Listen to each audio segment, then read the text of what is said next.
আসসালামু আলাইকুম সবাইকে সবাইকে স্বাগতম জানাচ্ছি রবি টেমিস স্কুলের আজকের লাইভ ক্লাসটিতে। তো আজকের ক্লাসে আমরা আলোচনা করব হচ্ছে বায়োলজি ফার্স্ট পেপারে শর্ট সিলেবাসের একটা খুবই গুরুত্বপূর্ণ চ্যাপ্টার, সেটা হচ্ছে টিস্যু এবং টিস্যু তন্ত্র। তো আমি হচ্ছে নিশাত তাসিম তামান্না। তো আজকের ক্লাসে আমরা এই টপিকটা নিয়ে হচ্ছে আলোচনা করব। সো ক্লাসের শুরুতে একটু বলে নেই, সবাই আমাকে একটু কমেন্টে জানিয়ে দিবেন যে কে কোথা থেকে ক্লাসটি করছেন আর কে কোন প্রতিষ্ঠানে পড়াশোনা করছেন, আর পাশাপাশি আমাকে এটাও জানাবেন যে আপনারা হচ্ছে আমার সাউন্ডটা দিয়ে শুনতে পাচ্ছেন কিনা, বোর্ডের লেখাগুলো ঠিকঠাকভাবে দেখতে পাচ্ছেন কিনা। খুব দ্রুত ক্লাসটাকে শেয়ার করে দিন এবং বন্ধুদেরকে মেনশন করে দিন, যাতে করে বাকি বন্ধুরাও একসাথে সিলেবাসের একটা খুব গুরুত্বপূর্ণ চ্যাপ্টার কিন্তু পড়ে ফেলতে পারে। সো তাড়াতাড়ি করে খাতা কলম নিয়ে বসেন, যাতে করে নোটটা করে ফেলতে পারেন, গুরুত্বপূর্ণ কথাগুলো লিখে ফেলে যেন পরীক্ষার আগের দিন ওইটাকে কাজে লাগাতে পারেন। সো খুব দ্রুত আমাকে কমেন্টে জানিয়ে দিন কে কোথা থেকে আমার সাথে জয়েন করেছেন, আর বন্ধুদেরকে মেনশন করেছেন কিনা, ক্লাসটাকে শেয়ার করেছেন কিনা সেটা আমাকে জানান। সো আমি একটু কমেন্টটা চেক করে আসি।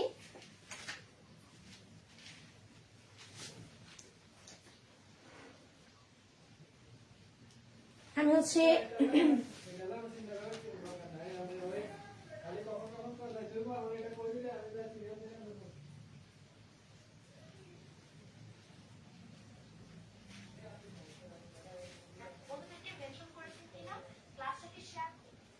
আমার সাথে তাসলিমা হোসেন অনিশা রয়েছে, অল ক্লিয়ার বলছে। তো সবাই হচ্ছে ক্লাসটাকে শেয়ার করে দেন আর আমাকে কমেন্টে জানান যে সবকিছু ঠিকঠাক ভাবে শুনতে পাচ্ছেন কিনা।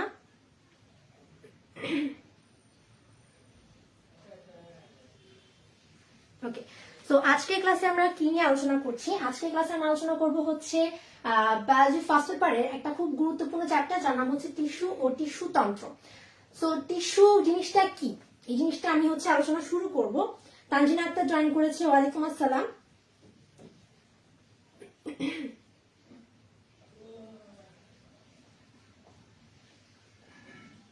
ওকে, যারা যারা জয়েন করছে খুব দ্রুত ক্লাসটাকে শেয়ার করে দাও আর বন্ধুদেরকে হচ্ছে মেনশন করে দাও। ফাতেমা আক্তার রয়েছে আমাদের সাথে। ওকে, তো জয়েন করতে থাকুক সবাই, আমরা হচ্ছে আমাদের আজকে ক্লাসে আলোচনাটা শুরু করি। সেটা হচ্ছে প্রথমত টিস্যু এবং টিস্যু তন্ত্র, এই জিনিসটা বোঝার আগে আমাদের আগে বুঝতে হবে টিস্যু জিনিসটা কি। এই যে টিস্যু কথাটা, এই জিনিসটা কি বা এটা নিয়ে আমাদের কেন পড়তে হবে, বা এই টিস্যু জিনিসটা একটা উদ্ভিদ বিজ্ঞানের উদ্ভিদের অংশ কেন হবে, এই টিস্যু ছাড়া একটা উদ্ভিদ গঠিত হতে পারে না নাকি হতে পারে, এই জিনিসটা আগে একটু জানার চেষ্টা করি। টিস্যু জিনিসটা কিছুটা আমাদের টেনিস স্কুলের প্ল্যাটফর্মের মতো কাজ করে। কিভাবে কাজ করে আমরা চিন্তা করি, টেনিস স্কুলের এই প্ল্যাটফর্মটা, এখানে আপনারা হচ্ছে কি স্টুডেন্ট হিসেবে ক্লাসটাতে জয়েন করেছেন, আর আমরা অনেক টিচার হচ্ছে কি করাই, এই গ্রুপটাতে হচ্ছে আমরা ক্লাস করাই। সো একটা জিনিস চিন্তা করেন, একটা গ্রুপের কাজ হচ্ছে ক্লাস করানো, আরেকটা গ্রুপের কাজ হচ্ছে ক্লাসটা করা, মানে একটা হচ্ছে স্টুডেন্ট গ্রুপ, একটা হচ্ছে টিচার গ্রুপ। আবার কিছু কিছু গ্রুপ আছে ক্লাস করানোর সময় আপনাদের কোনো প্রবলেম হচ্ছে কিনা এই কমেন্ট চেক করা বা এই কাজগুলো করে অন্যান্য গ্রুপ। তো এরকম আরো অনেক সেকশন আছে। তো সবগুলো সেকশন মিলে কিন্তু পুরো টেনিস স্কুল গ্রুপটা গঠিত হয়েছে, রাইট? কিছু স্টুডেন্ট যদি না থাকতো তাহলে এটা অপরিপূর্ণ থাকতো, কিছু শিক্ষক না থাকলে এটা অপরিপূর্ণ থাকতো। সেম ওয়েতে টিস্যু যদি না থাকে তাহলে পুরো উদ্ভিদ জগৎটাই অপরিপূর্ণ থাকবে। কেন অপরিপূর্ণ থাকবে? কারণ আমরা সবাই জানি যে উদ্ভিদ মূলত গঠিত হয় কি দিয়ে?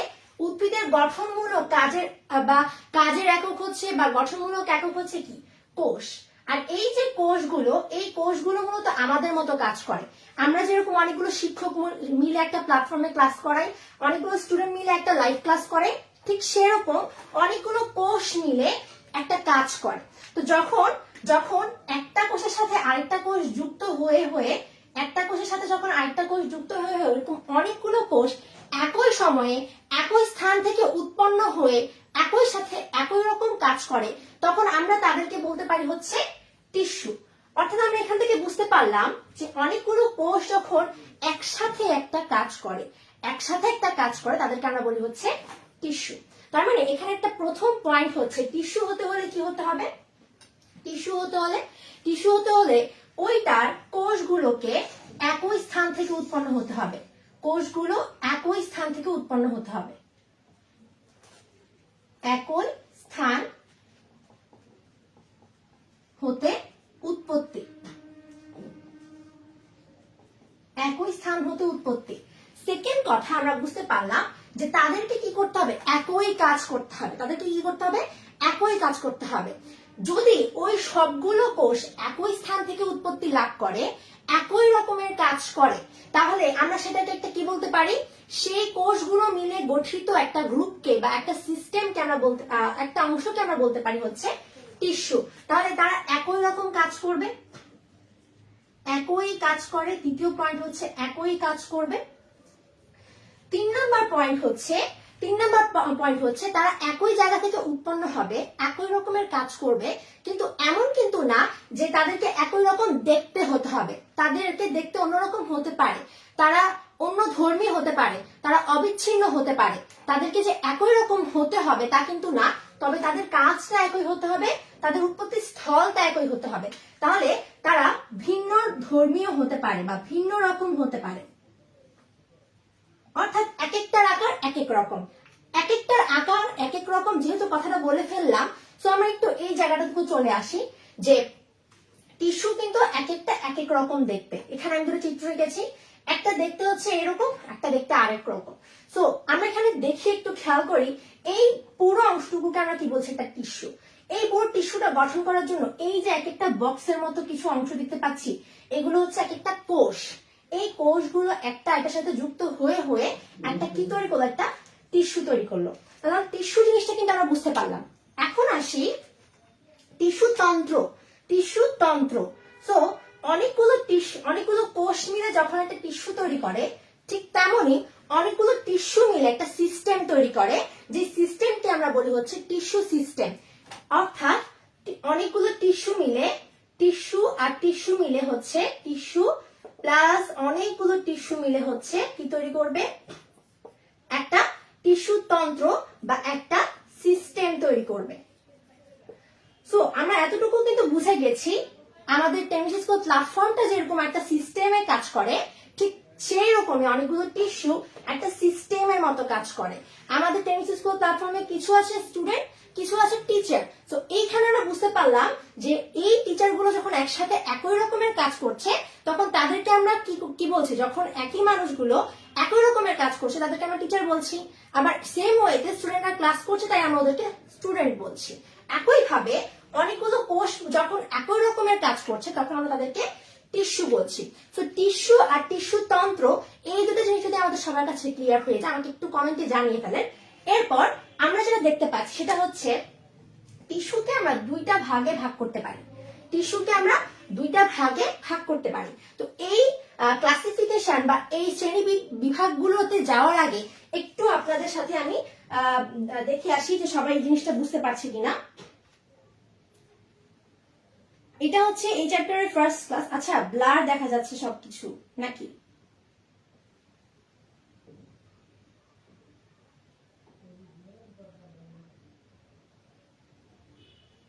সবকিছু ক্লিয়ার দেখা যাচ্ছে কিনা আমাকে একটু কমেন্টে জানালে। ওকে, ব্লার বলছে।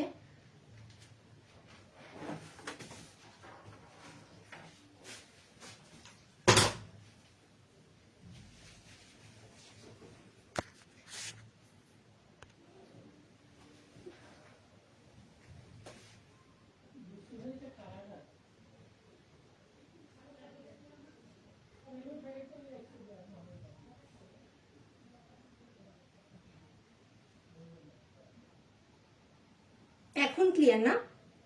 এখন বলছে হচ্ছে ক্লিয়ার।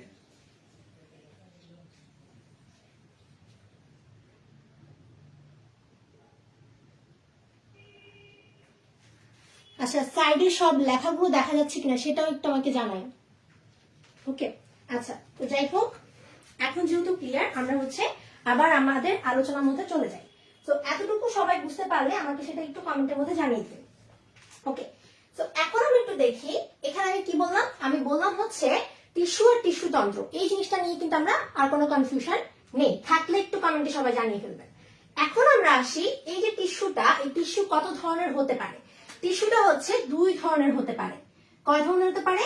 দুই ধরনের হতে পারে। তো এইখানে আমরা দেখতে পাচ্ছি একটা হচ্ছে কি ভাজক টিস্যু, আরেকটা হচ্ছে স্থায়ী টিস্যু। তো এই টিস্যুটাকে বিভক্ত করা হয়েছে মূলত তাদের কোষ বিভাজনের উপরে ভিত্তি করে। তার মানে এই যে ক্লাসিফিকেশনটা এটা করা হয়েছে কোষ বিভাজনের উপর ভিত্তি করে, কোষ বিভাজনের উপর ভিত্তি করে, ভিত্তি করে। তাহলে আমরা বুঝতে পারছি কোষ বিভাজনের উপর ভিত্তি করে কোষ টিস্যুকে আমরা ভাগ করছি দুইটা ভাগে। তার মানে এখান থেকে আমরা বুঝতে পারতেছি যে কোষ বিভাজনের উপর যেহেতু ভিত্তি করা হচ্ছে, তার মানে এখানে এক ধরনের টিস্যু কোষ বিভাজন করতে পারে আর আরেক ধরনের টিস্যু কোষ বিভাজন করতে পারে না। নাম দেখে আমরা বুঝতে পারছি কোনটা আসলে কোষ বিভাজন করতে পারে আর কোনটা কোষ বিভাজন করতে পারে না। এখান থেকে আমরা দেখতেই পাচ্ছি যে এইখানে হচ্ছে একটা শব্দ রয়েছে, সেটা হচ্ছে ভাজক, তাই না? ভাজক। তো ভাজক মানে কি? ভাজক মানে কিন্তু বিভাজিত হওয়া। ভাজক মানে কিন্তু কি হওয়া? ভাজক মানে হচ্ছে বিভাজিত হওয়া, বিভাজিত হওয়া। সো যেহেতু ভাজক মানে বিভাজিত হওয়া, তার মানে আমরা বুঝতে পারছি যে এইখানে এই ভাজক টিস্যুগুলোর কোষ বিভাজন হবে আর এই স্থায়ী টিস্যুগুলো স্থায়িত্ব বজায় রাখবে, অর্থাৎ তারা যে অবস্থায় আছে ঠিক সেই অবস্থায় থাকবে, তারা কোনোভাবে তাদের পরিবর্তন ঘটাবে না। এর মানে হচ্ছে তারা কোনোভাবে কোষ বিভাজন ঘটাবে না। এখন একটা জিনিস আমরা খেয়াল করি, এই যে ভাজক টিস্যুগুলো আমরা দেখতে পাচ্ছি, এই ভাজক টিস্যুগুলোর আকারটা যদি একটু খেয়াল করি, তাহলে আমরা এখানে কয়েকটা জিনিস হচ্ছে লক্ষ্য করব। সেটা হচ্ছে, এক নম্বরে আমরা দেখি যে এই যে কোষগুলো, এই কোষগুলোর ভেতরে এই লাল অংশটুকু হচ্ছে কি? তাদের নিউক্লিয়াস।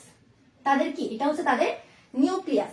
আর এই যে অংশগুলো, সবুজ অংশগুলো, এগুলো হচ্ছে তাদের সাইটোপ্লাজম।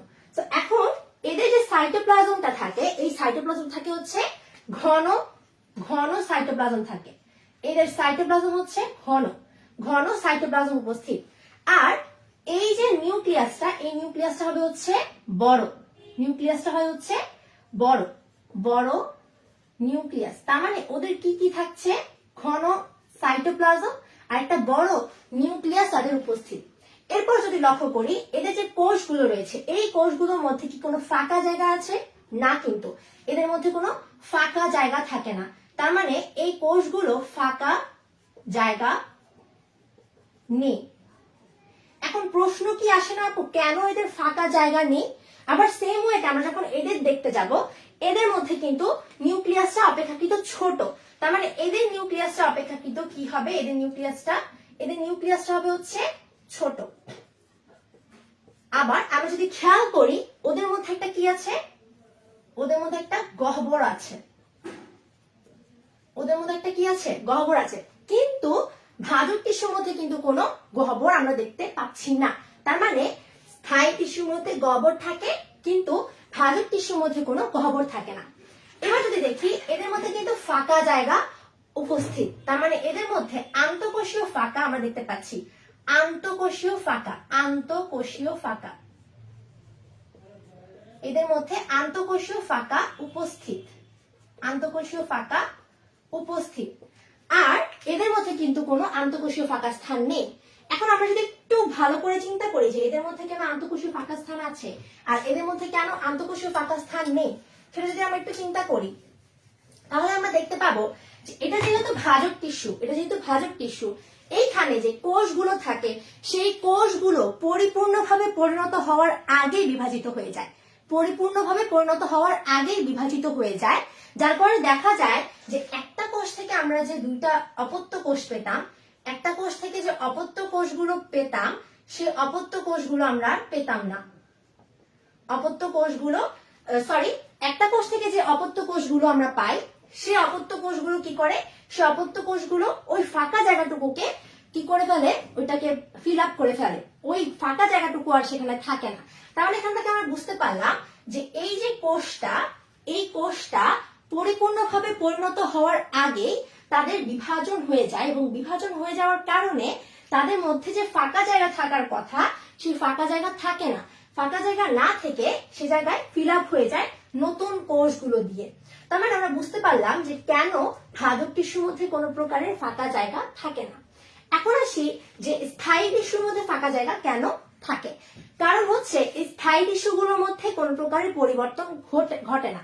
এরা যে অবস্থায় আছে ওই অবস্থায় তারা তাদের স্থায়িত্বকে বজায় রাখে। এজন্য এই স্থায়ী টিস্যুগুলো কি করে না, স্থায়ী টিস্যুগুলোর মধ্যে কোনো প্রকারের মানে ফাঁকা জায়গা থাকে না, এই বৈশিষ্ট্য কিন্তু ওর মধ্যে নেই। ওর মধ্যে কিন্তু ফাঁকা জায়গা উপস্থিত, কারণ এ কিন্তু এর মতো অপরিণত অবস্থায় বিভাজিত হয়ে যায় না। তবে কিছু কিছু ক্ষেত্রে আমরা দেখতে পাই যে স্থায়ী টিস্যুগুলো বিভাজিত হতে পারে। তো সেই জিনিসটা আমরা সামনে হচ্ছে আস্তে আস্তে যেতে যেতে শিখে ফেলবো। এখন আসি, এতটুকু অংশ যদি আমরা বুঝে যাই, এখন আমরা যদি একটু এদিকে এখন ফোকাস করি যে এই ভাজক টিস্যুটাকে আমরা কত ভাগে ভাগ করতে পারি। এই ভাজক টিস্যুটাকে আমরা হচ্ছে উৎপত্তি অনুসারে দুইটা ভাগে ভাগ করতে পারি। এই ভাজক টিস্যুটা চারটা জিনিসের উপর ভিত্তি করে বিভাজন করা যায়। এক নম্বরে হচ্ছে উৎপত্তি অনুসারে, দুই নম্বরে হচ্ছে অবস্থান অনুসারে, তিন নম্বরে কোষ বিভাজনের উপর ভিত্তি করে, চার নম্বরে হচ্ছে কাজের উপর ভিত্তি করে। এখন উৎপত্তি অনুসারে যদি আমরা এই ভাজক টিস্যুটাকে বিভক্ত করি বা বিভাজন করি, তাহলে আমরা দেখতে পাবো যে এইখানে একটা হচ্ছে প্রাইমারি, আরেকটা হচ্ছে সেকেন্ডারি। প্রাইমারি আর হচ্ছে সেকেন্ডারি। আমি একটু চেক করি যে এখন ঠিক আছে কিনা সবকিছু, নাকি আবার ব্লার হয়ে গেল।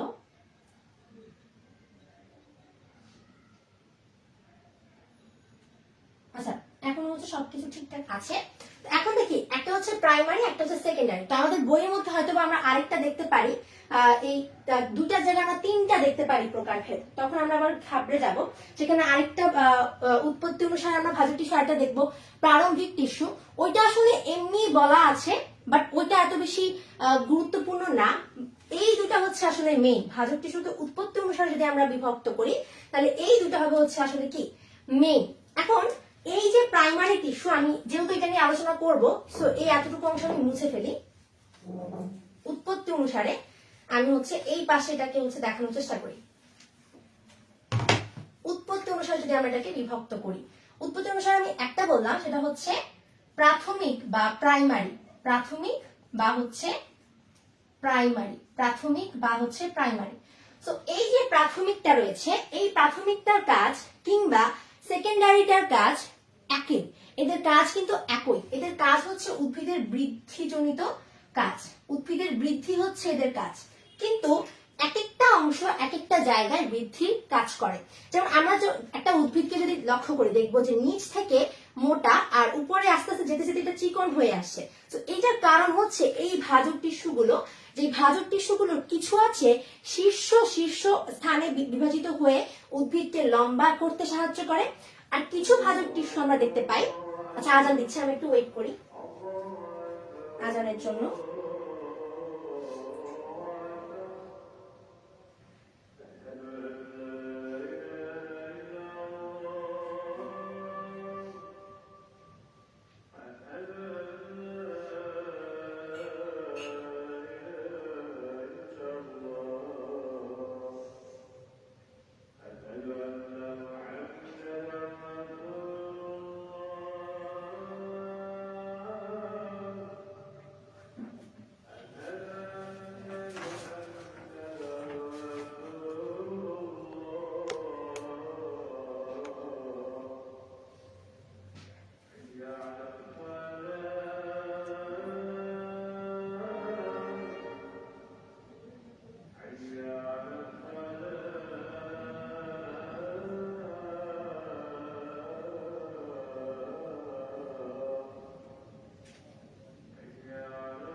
শেষ।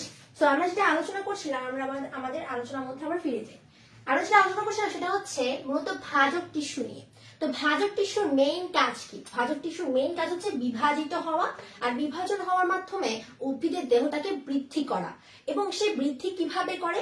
সে উদ্ভিদকে লম্বা হতে সাহায্য করে, উদ্ভিদকে পার্শ্বীয়ভাবে চওড়া হতে সাহায্য করে, এইটা হচ্ছে মূলত ভাজক টিস্যুর মেইন কাজ। তার মানে ভাজক টিস্যু, যে কোনো ভাজক টিস্যু বৃদ্ধিজনিত কাজ করবে। কিন্তু এই প্রাথমিক ভাজক টিস্যু আসলে কিভাবে কাজ করে?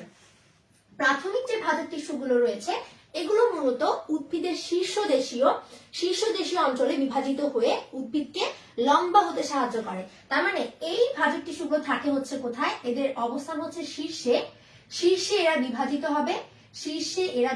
হবে। শীর্ষে বিভাজিত হওয়ার মাধ্যমে উদ্ভিদকে লম্বায় বৃদ্ধি করে। তার মানে আমরা দেখতে পাচ্ছি যে উদ্ভিদের মধ্যে যে ভাজক টিস্যুগুলো থাকে সেই ভাজক টিস্যুগুলো কোথায় অবস্থান করে? শীর্ষে অবস্থান করে। এই শীর্ষে অবস্থিত ভাজক টিস্যুগুলো কি হয়? এই ভাজক টিস্যুগুলো হচ্ছে বিভাজিত হয় শীর্ষের মধ্যে বিভাজিত হওয়ার কারণে এরা কি হয়?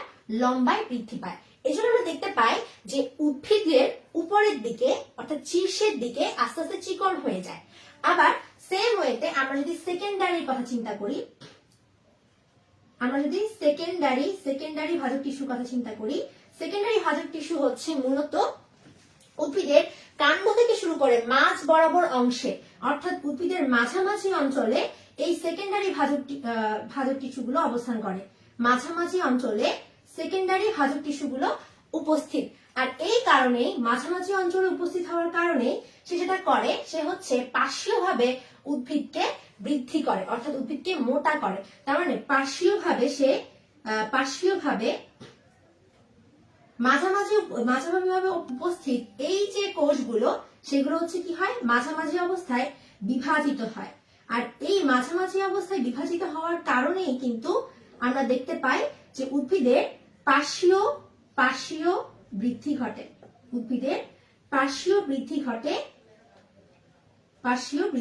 ঘটে। তো এখান থেকে আমরা জানতে পারলাম যে উৎপত্তি অনুসারে যদি আমরা ভাজক টিস্যুকে বিভাজিত করতে পারি তাহলে আমরা পাবো হচ্ছে প্রাথমিক ভাজক টিস্যু আর হচ্ছে সেকেন্ডারি ভাজক টিস্যু। প্রাথমিক ভাজক টিস্যুগুলো কোথায় থাকে? উদ্ভিদের শীর্ষে থাকে। সেখানেই তারা বিভাজিত হয় এবং বিভাজিত হওয়ার মাধ্যমে উদ্ভিদকে লম্বায় বৃদ্ধি করবে। আর সেকেন্ডারি ভাজক টিস্যুগুলো হচ্ছে মাঝামাঝি অবস্থানে অবস্থান করে। আর মাঝামাঝি অবস্থায় অবস্থান করার কারণে এরা বিভাজিত হবে ওই স্থানে এবং দেখা যায় যে উদ্ভিদের মাঝামাঝি অবস্থায় পার্শ্বীয় বৃদ্ধি হয়ে উদ্ভিদটা নিচের দিকে আস্তে আস্তে মোটা হতে থাকছে। আচ্ছা, এই যে প্রাথমিক আর সেকেন্ডারি নিয়ে আমি আলোচনা করলাম, এইটা সবাই বুঝতে পেরেছেন কিনা আমাকে একটু কমেন্টে জানিয়ে ফেলেন।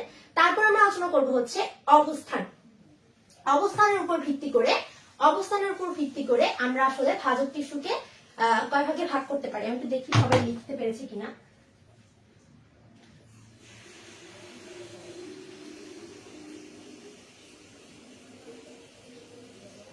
সবাই এতটুকু অংশ যদি বুঝে যায় তাহলে আমাকে একটু কমেন্টে জানিয়ে ফেলেন।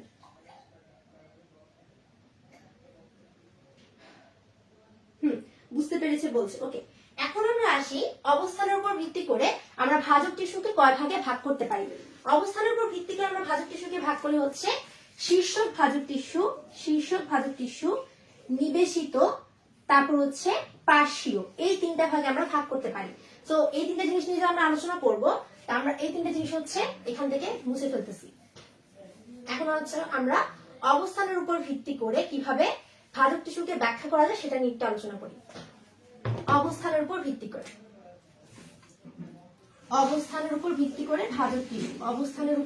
করে ভাজক টিস্যু। ওকে, সো আমরা যদি অবস্থানের উপর ভিত্তি করে ভাজক টিস্যুকে ভাগ করি তাহলে প্রথমে আমরা যেটা পাবো হচ্ছে শীর্ষক ভাজক টিস্যু।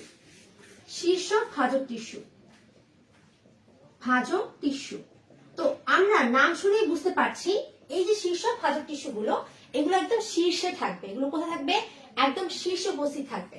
তো আমি যদি মনে করি এটা হচ্ছে একটা উদ্ভিদের অন্তত্বকের ভেতরে একটা অবস্থা, এইটা একটা উদ্ভিদের অন্তত্বকের ভেতরে একটা অবস্থা, এটা হচ্ছে তার শীর্ষের একটা অবস্থান। শীর্ষ এই শীর্ষের মধ্যে আমরা দেখতে পাবো এই শীর্ষক ভাজক টিস্যুগুলো থাকে হচ্ছে এই অবস্থানটাতে। এই অবস্থানে তারা হচ্ছে উপস্থিত থাকে এবং এইখানে থাকা অবস্থায় তারা কি করে?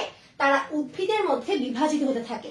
এই শীর্ষ ভাজক টিস্যুগুলো এইখানে থাকা অবস্থায় উদ্ভিদের মধ্যে বিভাজিত হতে হতে একটা সময় উদ্ভিদটা লম্বা হতে থাকে। আচ্ছা, এবার আসি হচ্ছে যেটা বললাম সেকেন্ডলি, সেটা হচ্ছে নিবেশিত। সেটা হচ্ছে কি? নিবেশিত। এই যে নিবেশিত ভাজক টিস্যুগুলো, এই নিবেশিত ভাজক টিস্যুগুলো এগুলো হচ্ছে নিবেশিত, তারপর হচ্ছে নিবেশিত। এগুলো কোথায় থাকে?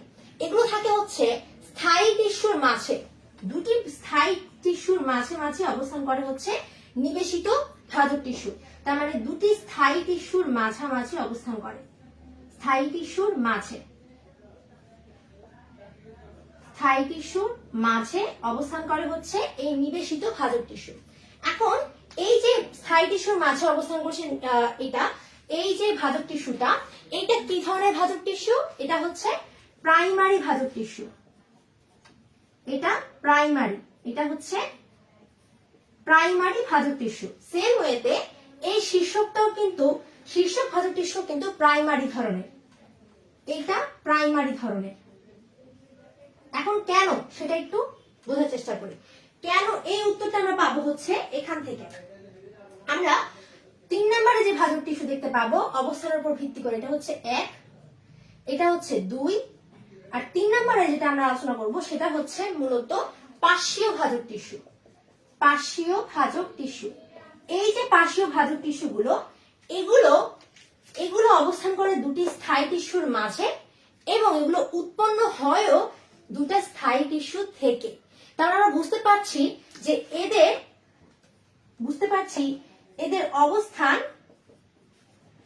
অবস্থানের উপর ভিত্তি করে যখন এদেরকে ভাগ করা হয় তখন আমরা বুঝতে পারবো যে এরা হচ্ছে কি?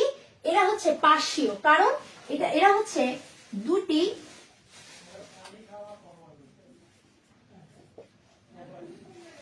স্থায়ী টিস্যু হতে উৎপত্তি লাভ করে। স্থায়ী টিস্যু হতে। এবং এদের অবস্থান যদি চিন্তা করি, এদের অবস্থান হচ্ছে মূল ও কাণ্ডের পাশে। মূল ও কাণ্ডের পাশে। এজন্য এদেরকে বলা হয় হচ্ছে পার্শ্বীয় ভাজক টিস্যু। এদেরকে বলা হয় পার্শ্বীয় ভাজক টিস্যু। নিচের লেখাগুলো দেখা যায় কিনা? আচ্ছা, নিচের লেখাগুলো দেখা যাচ্ছে না। সো আমরা হচ্ছে একটু উপরে লেখার চেষ্টা করি। আমি উপরে যেগুলো পড়িয়ে ফেলেছি ওই লেখাগুলো হচ্ছে মুছে ফেলে আমরা হচ্ছে উপরে লিখি, তাহলে সবার দেখতে হচ্ছে সুবিধা হবে।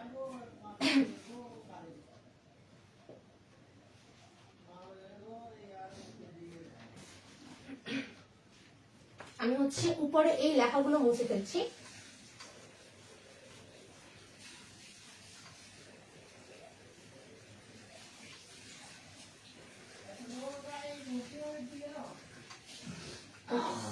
তো আমরা হচ্ছে উপরে এখানে লেখার চেষ্টা করি। তার মানে আমি কি আলোচনা করছিলাম? আমি আলোচনা করছিলাম হচ্ছে পার্শ্বীয় নিয়ে আমি আলোচনা করছিলাম। পার্শ্বীয় ভাজক টিস্যু, এটা হচ্ছে অবস্থানের উপর ভিত্তি করে পার্শ্বীয় ভাজক টিস্যুর কথা যদি চিন্তা করি, এই পার্শ্বীয় ভাজক টিস্যুর এদের অবস্থান হচ্ছে মূল এবং কাণ্ডের পাশে। মূল ও কাণ্ডের পাশে হচ্ছে এরা অবস্থান করবে। এবং এদের অবস্থানের পর আমরা যে পয়েন্টটা শিখবো সেটা হচ্ছে এরা কোথা থেকে উৎপত্তি লাভ করবে। এরা উৎপত্তি লাভ করে হচ্ছে স্থায়ী টিস্যু থেকে।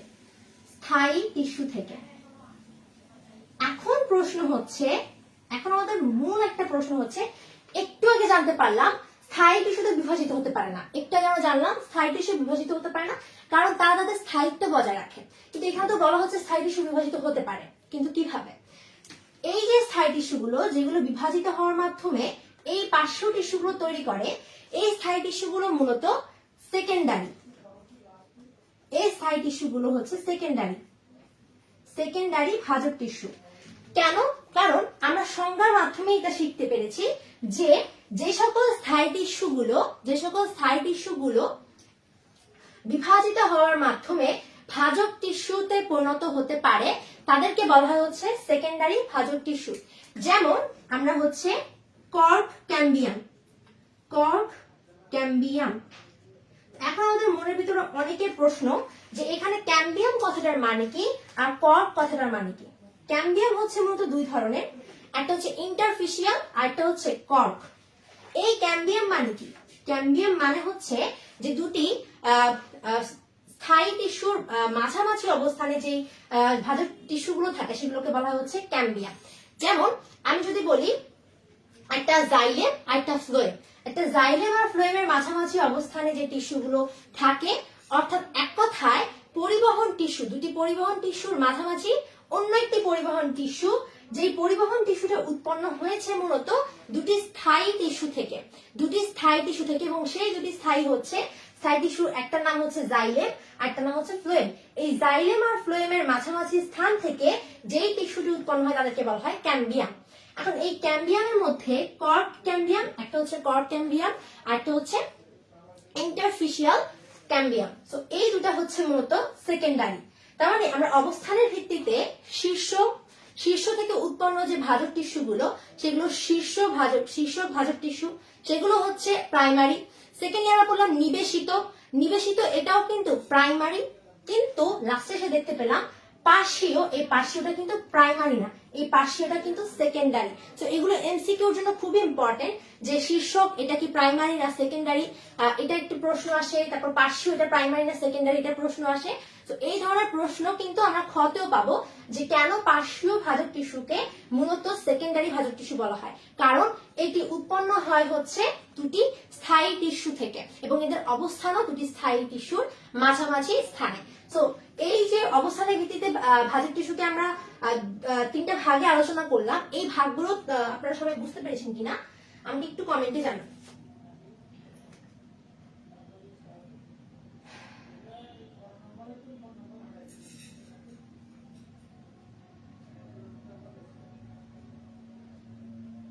সবাই এতটুকু অংশ বুঝতে পেরেছি কিনা একটু কমেন্টের মধ্যে আমাকে জানান।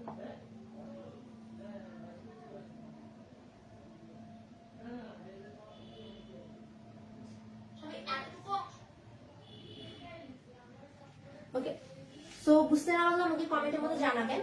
আমরা হচ্ছে এই অংশটুকু যেহেতু বুঝতে পেরেছি, অবস্থানের ভিত্তিতে ভাজক টিস্যুগুলো আসলে কি কি সেগুলো যেহেতু বুঝতে পেরেছি, এখন আমরা আসি কোষ বিভাজনের উপর ভিত্তি করে মূলত ভাজক টিস্যুকে আরো তিনটা ভাগে ভাগ করা হয়েছে। কোষ বিভাজনের উপর ভিত্তি করে ভাজক টিস্যুকে মূলত আরো তিনটা ভাগে ভাগ করা হয়েছে। তো ওইটা আমরা একটু দেখি। ভাজক টিস্যু নিয়ে আলোচনা করছি। ভাজক টিস্যু, আচ্ছা এখানে সাউন্ড একটু কমিয়ে দিই। ভাজক টিস্যুর মধ্যে আমরা যেটা দেখতে পেলাম সেটা হচ্ছে আমরা এখন কোষ বিভাজনের উপর ভিত্তি করে কোষ বিভাজনের উপর ভিত্তি করে আমরা ভাজক টিস্যুকে আরো তিনটা ভাগে ভাগ করতে পারি। একটা হচ্ছে মাস। এই মাছটা কি ধরনের? এটা হচ্ছে মূলত উদ্ভিদের যে কোনো তলে, উদ্ভিদের যে কোনো স্থানে এগুলো বিভাজিত হতে পারে। এই যে কোষগুলো, এই যে ভাজক টিস্যুগুলো, এই ভাজক টিস্যুগুলোর মধ্যে যে কোষগুলো উপস্থিত, এই কোষগুলো যে কোনো তলে বিভাজিত হতে পারে। অর্থাৎ এই মাছ ভাজক টিস্যুগুলোর কোষ যেগুলো রয়েছে, এই মাছ ভাজক টিস্যুর যে কোষ রয়েছে, এই কোষগুলো যে কোনো তলে বিভাজিত হতে পারে। তার মানে সব তলে বিভাজিত হয়। এই কোষগুলো সব তলে বিভাজিত হয়, সব তলে এরা হচ্ছে বিভাজিত হয়। এখন আসি মাসের পর হচ্ছে আমরা এরপরে যেটা দেখতে পাই সেটা হচ্ছে মূলত প্লেট ভাজক টিস্যু। প্লেট মানে আমরা কি বুঝি? একটা উপরের তল, একটা নিচের তল। প্লেটের কয়টা তল থাকে? একটা উপরের তল, একটা নিচের তল। ঠিক তেমনই প্লেট ভাজক টিস্যুর মধ্যে এর যে কোষগুলো থাকে, এই কোষগুলো দুইটা তলে বিভাজিত হয়। এই কোষগুলো হচ্ছে দুটি তলে বিভাজিত হয়। আচ্ছা আমরা যদি একটু উদাহরণ দিই তাহলে মনে হয় আরো ভালো করে বুঝতে পারবো। যেমন এই যে মাছ ভাজক টিস্যুগুলো, এইগুলো সব তলে বিভাজিত হচ্ছে, রাইট? এগুলো কতলে? সব তলে। এর একটা উদাহরণ হিসেবে আমরা বলতে পারি সেটা হচ্ছে ভ্রূণ বা রেণুথলি। এদের সব তলে কিন্তু বিভাজিত ঘটে। প্লেট যেমন একটা এরকম থাকে, এরকম টাইপের একটা নিচের তল একটা উপরের তল, ভ্রূণের কিন্তু এরকমটা হয় না। ঘূর্ণের মধ্যে কিন্তু সব তলই বিভাজিত হতে পারে। এখানে দুটি তল, এরপরে হচ্ছে রিব, এরপর হচ্ছে রিব। এই যে রিবটা দেখতে পাচ্ছি, এই রিবটা হচ্ছে মূলত একটা তলে বিভাজিত হতে পারে, এটা একটি তলে বিভাজিত হয়। এটা একটা উদাহরণ দেই, পাতা। পাতার মধ্যে কিন্তু দুইটা তল থাকে, ওই দুইটা তলেই কিন্তু বিভাজিত হতে পারে। তার মানে এই যে প্লেট বিভাজনটা, প্লেট ভাজক টিস্যুগুলো, এদের মধ্যে যে কোষ বিভাজন হয়, সেই কোষ বিভাজনের ক্ষেত্রে আমরা একটা উদাহরণ শিখে নিই, সেটা হচ্ছে পাতা। এটা হচ্ছে কি পাতা। এরপর হচ্ছে রিব, এর হচ্ছে একটি তলে বিভাজিত হবে, একটি তলে বিভাজন ঘটে, একটি তলে বিভাজিত হয়। যেমন আমরা উদাহরণ হিসেবে কি বলতে পারি, উদাহরণ হিসেবে আমরা বলতে পারি হচ্ছে মূলত মূল, কাণ্ড, এগুলো হচ্ছে আমরা উদাহরণ হিসেবে বলতে পারি। সো কোষ বিভাজনের উপর ভিত্তি করে আমরা মাস, প্লেট এবং রিব এই তিনটা ভাগে ভাগ করি, আর এদের উদাহরণ আমরা মনে রাখবো, কারণ উদাহরণটা কিন্তু এমসিকিউর জন্য ইম্পর্টেন্ট। সো কোষ বিভাজনের উপর ভিত্তি করে আমরা যে ভাজক টিস্যুগুলো শিখলাম, এগুলো সবার কাছে ক্লিয়ার কিনা আমাকে একটু সবাই কমেন্টের মধ্যে জানান।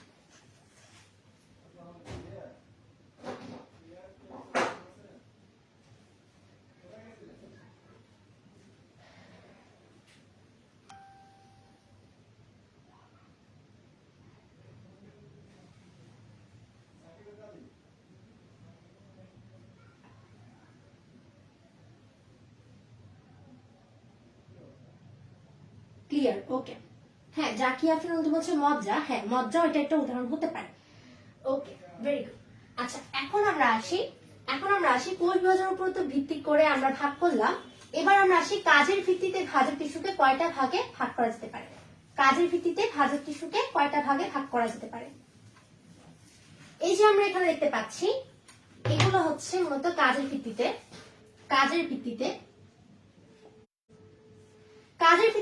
আমরা ভাজক টিস্যুকে ভাগ করছি। কাকে? ভাজক টিস্যু। ওকে, সো কাজের ভিত্তিতেও ভাজক টিস্যুকে তিনটা ভাগে ভাগ করা যায়। কয়টা ভাগে ভাগ করা যায়? তিনটা ভাগে। একটা হচ্ছে প্রোটোডার্ম, এই যে প্রোটোডার্ম আমরা দেখতে পাচ্ছি, এই প্রোটোডার্মটা কি করে? নামে শেষে একটা শব্দ রয়েছে, সেটা হচ্ছে ডার্ম। এই ডার্ম শব্দটা আসে কোথা থেকে? এটা আসে হচ্ছে ডার্মিস থেকে। এখন এই শব্দটা আমরা আগে কোথায় শুনেছি একটু কমেন্টে সবাই বলে ফেলি তো, কোন তিনটা শব্দের শেষে হচ্ছে ডার্মিস কথাটা আমরা শিখেছি? একটা হচ্ছে এক্টোডার্মিস, একটা হচ্ছে এন্ডোডার্মিস, একটা হচ্ছে গ্যাস্ট্রোডার্মিস। তো এই যে তিনটা শব্দ আমরা বলি, এই তিনটা শব্দের শেষেই কিন্তু ডার্মিস কথাটা রয়েছে। কেন? কারণ এর মানে বোঝায় হচ্ছে ত্বক। তার মানে এই যে প্রোটোডার্ম, এই প্রোটোডার্মের কাজ হচ্ছে ত্বক হিসেবে কাজ করা, অর্থাৎ আবরণী হিসেবে কাজ করা। কি হিসেবে কাজ করা?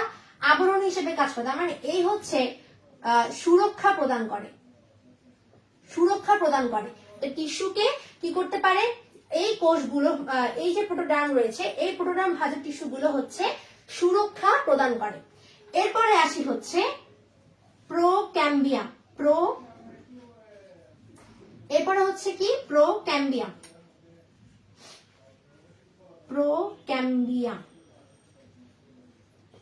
আচ্ছা, এই যে প্রোক্যাম্বিয়াম, এদের কাজ হচ্ছে মূলত পরিবহনে কাজ করা। সো আমাকে একটু আগে বলে ফেলেছি পরিবহন তিনটা টিস্যুর নাম।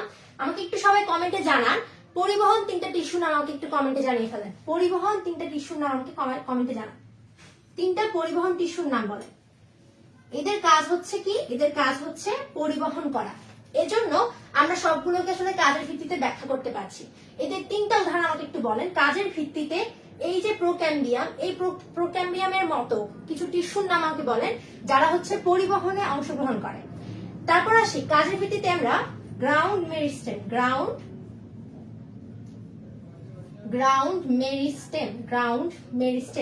এই যে গ্রাউন্ড মেরিস্টেম, এগুলোর কাজ কি সেটা দেখার আগে আমরা হচ্ছে একটু দেখি যে কারা কারা আমাকে বলতে পেরেছি তিনটা ভাজক টিস্যুর নাম।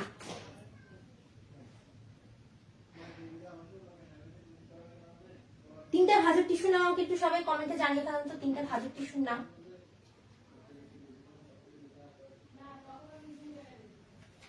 আচ্ছা, তানজিনা আমাকে বলছে জাইলেম, ফ্লোয়েম, ক্যাম্বিয়াম। Very good. আচ্ছা হ্যাঁ, তার মানে আমরা বুঝতে পারলাম যে তিনটা ভাজক টিস্যুর নাম হচ্ছে কি, তিনটা ভাজক টিস্যুর নাম হচ্ছে জাইলেম, ফ্লোয়েম এবং ক্যামবিয়াম, যারা প্রত্যেকেই কি করে, যারা প্রত্যেকেই হচ্ছে পরিবহনে সাহায্য করে। তাহলে জাইলেম, ফ্লোয়েম এবং তারপরে হচ্ছে সর্বশেষ হচ্ছে ক্যামবিয়াম, সর্বশেষ হচ্ছে ক্যামবিয়াম। আচ্ছা এখন আসে হচ্ছে গ্রাউন্ড মেরিস্টেম। এদের কাজ কি? এদের কাজ হচ্ছে বারবার বিভাজিত হওয়া। কি হওয়া? বারবার বিভাজিত হওয়া। এরা বারবার বিভাজিত হয়ে, বারবার বিভাজিত হওয়া হচ্ছে এদের কাজ। আচ্ছা বারবার বিভাজিত হয়ে ওরা কি করবে? বারবার বিভাজিত হওয়ার মাধ্যমে ওরা যা করবে তা হচ্ছে ওরা হচ্ছে কর্টেক্স তৈরি করবে, কর্টেক্স তৈরি করবে। এক কথায় বলতে গেলে ওরা হচ্ছে মূলের ভিত্তি প্রদান করে, মূলের ভিত্তি প্রদান করা। তার মানে ওরা হচ্ছে কি করে, গ্রাউন্ড মেরিস্টেম গুলো বারবার বিভাজিত হওয়ার মাধ্যমে মূলের ভিত্তি প্রদান করবে। এখানে উদাহরণ হিসেবে আমরা দেখতে পারি হচ্ছে কর্টেক্স। এখন কর্টেক্স মানে কি? কর্টেক্স মানে কি এটা নিয়ে আমরা জানতে পারবো যখন আমরা আসলে টিস্যু তন্ত্রের মধ্যে আলোচনা চলে যাব। টিস্যু তন্ত্রের মধ্যে যখন আমরা আলোচনা করব তখন আমরা এই কর্টেক্স মানে ভালোভাবে বুঝতে পারবো। এখন তার মানে আমরা বুঝতে পেরে গেলাম যে এখানে কাজের ভিত্তিতে কিন্তু ভাজক টিস্যুকে আমরা তিনটা ভাগে ভাগ করতে পারি। একটা হচ্ছে প্রোটোডার্ম, একটা হচ্ছে প্রোক্যাম্বিয়াম, একটা হচ্ছে গ্রাউন্ড মেরিস্টেম, যদি এটা দেখা যাচ্ছে না নিচের লেখাটা। তো এটা আরো কিছু উদাহরণ আমি লিখে দিই এখানে। কর্টেক্স, তারপর হচ্ছে মজ্জা, ঠিক আছে, এগুলো হচ্ছে আরো উদাহরণ হিসেবে লিখে নিতে পারেন আপনারা। তারপর হচ্ছে মজ্জা, রশ্মি, এগুলো হচ্ছে কি, এগুলো হচ্ছে মূলত গ্রাউন্ড মেরিস্টেমের উদাহরণ। তো এই অংশটুকু যদি আমরা বুঝে যাই, এখন আমরা চলে যাই হচ্ছে স্থায়ী টিস্যুগুলোর মধ্যে। স্থায়ী কি কি টিস্যু রয়েছে বা এই স্থায়ী টিস্যুগুলো নিয়ে একটু আলোচনা করা যায়। তো এগুলো সবাই লিখে ফেলেছেন কিনা একটু কমেন্টে জানান। আমাকে এহসানুল হক এহসান বলছে ক্যাম্বিয়াম, জাইলেম, ফ্লোয়েম। ওকে, ভেরি গুড। হ্যাঁ, তাসলিমা হোসেন ওড়িশা আমাদেরকে বলেছে জাইলেম, ফ্লোয়েম, ক্যাম্বিয়াম। ভেরি গুড, হয়েছে সবারই। এখন আমরা আসি স্থায়ী টিস্যুগুলো নিয়ে কথা বলি। স্থায়ী টিস্যু নিয়ে আমাদের সিলেবাসে তেমন কোনো আলোচনা নেই, তাও আমি হচ্ছে এখানে একটু আলোচনা করে যাই। স্থায়ী টিস্যুগুলো নিয়ে একটু আলোচনা করি আমরা। স্থায়ী টিস্যুগুলোর মধ্যে আমরা দেখতে পাচ্ছি, স্থায়ী টিস্যুগুলোর মধ্যে দেখতে পাচ্ছি এদের গঠনের মধ্যে দেখতে পাচ্ছি একটা গহ্বর রয়েছে। তার মানে ওদের বৈশিষ্ট্যগুলো আমরা প্রথমে একটু দেখার চেষ্টা করি। বৈশিষ্ট্য, স্থায়ী টিস্যুর বৈশিষ্ট্যগুলো কি কি? স্থায়ী টিস্যুর বৈশিষ্ট্য হচ্ছে, এক নম্বর বৈশিষ্ট্য হচ্ছে ওদের নিউক্লিয়াসটা হচ্ছে খুবই ছোট হবে। নিউক্লিয়াসটা হচ্ছে কি হবে? খুবই ছোট হবে, অপেক্ষাকৃত ছোট, অপেক্ষাকৃত ছোট। নিউক্লিয়াসটা অপেক্ষাকৃত ছোট। ওকে। দুই নম্বর কথা হচ্ছে এর মধ্যে যে গহ্বরটা থাকবে এটা হবে হচ্ছে অনেক বড় একটা গহ্বর ওদের মধ্যে উপস্থিত। তিন নম্বর কথা হচ্ছে এদের আন্তঃকোষীয় ফাঁকা অবস্থান রয়েছে, কারণ এরা কিন্তু ভাজক টিস্যুর মতো বারবার বিভাজিত হয় না। এরা বারবার বিভাজিত হয় না, তার কারণ হচ্ছে স্থায়ী টিস্যু। স্থায়ী টিস্যু মানে তার মধ্যে স্থায়িত্ব বজায় রাখবে, যে অবস্থায় আছে সেই অবস্থায় থাকবে, বিভাজিত হবে না। এই জন্য ওদের মধ্যে কিন্তু আন্তঃকোষীয় ফাঁকা থাকে, আন্তঃকোষীয় ফাঁকা থাকে। তো এই প্রশ্নটা একটু খাতার মধ্যে লিখে নেন যে ভাজক টিস্যুর মধ্যে কেন আন্তঃকোষীয় ফাঁকা থাকে না আর এর মধ্যে কেন আন্তঃকোষীয় ফাঁকা থাকে। যারা ফার্স্ট থেকে ক্লাসটা করেছে তারা এই অ্যান্সারটা দিতে পারবে, আর যারা ক্লাস করেনি তারা একটু ফার্স্ট থেকে ক্লাসটা করে আসবেন, তাহলে বুঝতে পারবেন। আন্তঃকোষীয় ফাঁকা স্থান উপস্থিত, ফাঁকা স্থান উপস্থিত। ওকে, সো ভাজক টিস্যুগুলোর বৈশিষ্ট্য কিন্তু আমরা মোটামুটি জেনে গেলাম। এখন এই যে ভাজক টিস্যুগুলো, এই ভাজক টিস্যুগুলোকে মূলত তিনটা ভাগে ভাগ করা যায়। একটা হচ্ছে সরল ভাজক টিস্যু, একটা হচ্ছে সরল ভাজক টিস্যু, দুই নম্বর হচ্ছে জটিল ভাজক টিস্যু, তিন নম্বর হচ্ছে ক্ষরণকারী ভাজক টিস্যু। আচ্ছা, এখন সরল ভাজক টিস্যু কারা? সরল ভাজক টিস্যু কারা, তারপর হচ্ছে জটিল ভাজক টিস্যু কারা, ক্ষরণকারী ভাজক টিস্যু কারা, এইটা নিয়ে আমি আলোচনা করার শুরুতে একটু দেখে নিই যে আমরা হচ্ছে ভাজক টিস্যু নিয়ে কারো কোনো প্রশ্ন আছে কিনা। ভাজক টিস্যু নিয়ে কারো কোনো প্রশ্ন আছে কিনা একটু দেখে নেই আমি।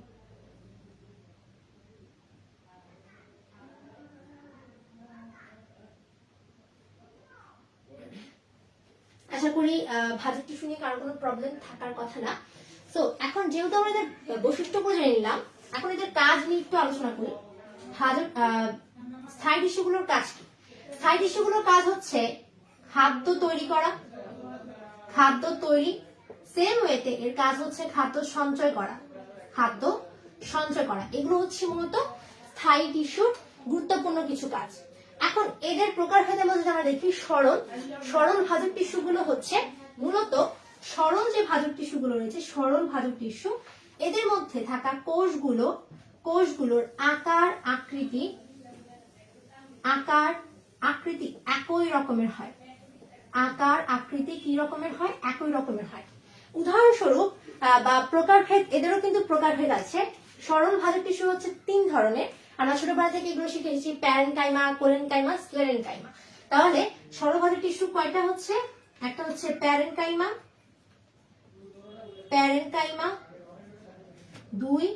1 নম্বরে প্যারেনকাইমা, 2 নম্বরে হচ্ছে কোলেনকাইমা এবং সর্বশেষ 3 নম্বরে হচ্ছে স্ক্লেরেনকাইমা। এখন আসি সরল ভাজক টিস্যুর পরে হচ্ছে জটিল ভাজক টিস্যু। জটিল ভাজক টিস্যুগুলোর কাজ কি? এদের কাজ হচ্ছে পরিবহন করা। কেন? আমরা দেখে বুঝতে পারছি জাইলোম আর ফ্লোয়েম এরা কিন্তু পরিবহনে সাহায্য করে। যে সকল স্থায়ী টিস্যুগুলো পরিবহনে সাহায্য করে তাদেরকে আমরা কি বলি? জটিল ভাজক টিস্যু বলি। আর ক্ষরণকারী ভাজক টিস্যুর কাজ হচ্ছে বিভিন্ন ধরনের হরমোন বা বিভিন্ন ধরনের গ্রন্থি থেকে কি করা? ক্ষরণ করা। এটা হচ্ছে ক্ষরণকারী স্থায়ী টিস্যুগুলোর কাজ। তো আজকের ক্লাসে আমরা যেটা শিখলাম সেটা হচ্ছে টিস্যু নিয়ে আলোচনা করলাম, টিস্যুর প্রকার নিয়ে আলোচনা করলাম এবং প্রকারটা আমরা কমপ্লিটলি আলোচনা করে ফেললাম। তো টিস্যু কি, টিস্যু এর কাজ কি, কেন একটা উদ্ভিদের মধ্যে টিস্যু থাকা দরকার, কেন একটা উদ্ভিদের মধ্যে হচ্ছে মূলত আমরা ভাজক টিস্যু ধর্ম একরকম দেখতে পাই, তারপর আমরা একটা স্থায়ী টিস্যু ধর্ম একরকম দেখতে পাই, এই সবগুলো হচ্ছে আজকের ক্লাসে আলোচনা ছিল। তো এর পরবর্তী ক্লাসে আমরা যেটা আলোচনা করবো সেটা হচ্ছে টিস্যু তন্ত্র নিয়ে। তো যারা যারা ক্লাসে অংশগ্রহণ করেছেন সবাইকে অসংখ্য ধন্যবাদ। নেক্সট ক্লাসে হচ্ছে আমরা টিস্যু তন্ত্র নিয়ে আলোচনা করব। আর এই ক্লাসের উপরে স্টাডি হচ্ছে আপনারা টেনিস স্কুল লাইভ গ্রুপে হচ্ছে আপলোড করে দিবেন। স্টাডিটা হচ্ছে আজকে যা যা পড়ানো হয়েছে সবটা খুব সুন্দর করে নোট করে ফেলবেন। আমি ঠিক সেইভাবেই পড়িয়েছি যাতে আপনারা নোটটা করতে পারেন। তো পরবর্তী ক্লাসে আমন্ত্রণ জানিয়ে ক্লাসটা হচ্ছে এখানেই শেষ করছি। সবাইকে অসংখ্য ধন্যবাদ। আল্লাহ হাফেজ, আসসালামু আলাইকুম।